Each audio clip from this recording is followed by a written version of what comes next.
Hello, and welcome to the City of Tempe Community Development Planning Division.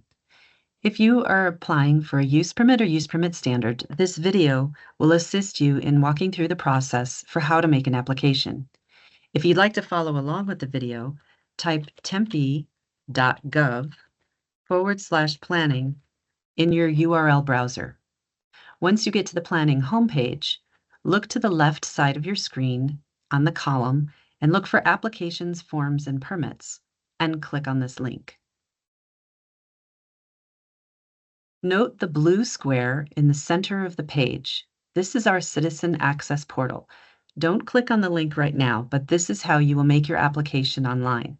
There's a separate how-to guide for making an account and making applications through our Citizen Access Portal. All of our applications are done electronically online. For use permits and use permit standards, the preliminary site plan review process is optional. You may make your formal application by scrolling down until you see use permit and use permit standard. Click on this link.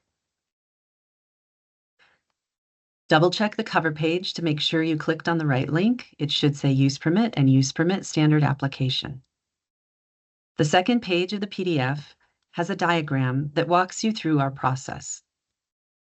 Our deadlines are every Monday by 5 p.m., unless there's a holiday. When you upload your documents to the portal, you will be invoiced for the fee. Once you've paid the fee, an administrative completeness review process begins. If there are any documents from this checklist that are missing, your application will be deemed incomplete, and you will receive a notification that you have to have a complete submittal, and additional information is needed. Once an application is deemed complete, it's assigned to a planner on Wednesdays at our afternoon assignment meetings. After the planner has been assigned your case, they have 24 hours to call you and make contact to introduce themselves and answer any questions you have about the project. We have a 15 business day substantive review period. Once the planner has reviewed the documents, they will either upload any markups, corrections, or clarifications needed to the portal, and you'll receive an automated notice that the documents are substantively incomplete and additional information is required through a revisions required notice. Once you've made your final revision submittal and the documents are substantively complete, you will be scheduled for a hearing with the Development Review Commission approximately 5 weeks prior to the hearing date is when we need those documents in order to schedule the hearing.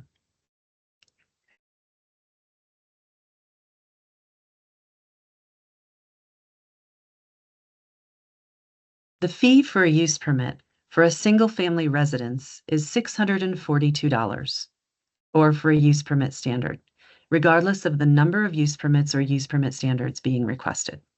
For all other uses, the fee is $1,839 per application, per use permit or per use permit standard.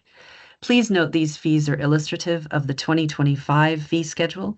The fee schedule changes in July 1st of each year following the Consumer Price Index. You'll also need to fill out the Planning Application and Property Owner Authorization Form. Provide the project information and project address and a description of your project. We do need property owner authorization, including their email, phone number, and signature to have a complete application. If you are the owner of the property, you can put the same information under applicant. If you are representing an owner, please include your contact information as well. If this is a business for a use permit, include the business contact information also. In the lower right-hand corner of this application, please indicate the number of use permits or the number of use permit standards that you are requesting.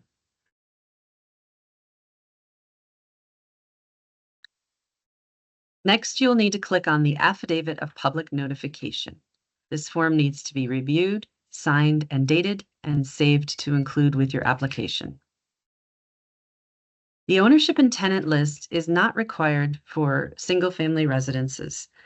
This is for any project that has multiple tenants on the property. Please include the contact list for all tenants on site, including their addresses, so that we can do the mailing for the hearing process. The letter of explanation is very important. Please review the requirements within number 6 of the application. You will need to provide information addressing each of the criteria, A through E. These are the criteria the Development Review Commission uses to make a determination of approval for a use permit. Letters that repeat the criteria without providing analysis or justification will require revisions. This will result in a delay in your hearing process until we have a letter of explanation that meets the requirements. Number 7 is context photos. Please provide no more than 6 photos per sheet. And for small projects, usually this is just 1 page. Photos that show the context of the site to help the commission understand where the project is being worked on. Number 8 is a site plan.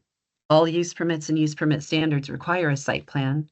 You'll notice there's 2 different sizes listed here. Your PDF will need to be saved to scale in both of these sizes. This list provides you the contents of what's required to be on a site plan. Please follow this checklist when you're creating your site plan for your project. Floor plans. You'll need to follow this checklist for what's required to be on a floor plan. Projects involving setbacks or building height increases, a use permit standard application will require building sections and blackline building elevations. Not all use permits or use permit standards require these items 10 and 11. You can call the planning office at 480-350-4311 if you want to speak with a planner of the day just to verify whether these 2 items are required. Once you've made your application and you've made your submittal and it's the final submittal, you'll be scheduled for a hearing with the Development Review Commission. This schedule gives you an idea of the timing for when your hearing would be taking place. The planner will guide you through the process of what to expect at the hearing process. Again, if you have any other questions, certainly call the planner of the day, 480-350-4311. We hope this video helps you in making your application, and we look forward to working with you on your project. Thanks, and have a great day.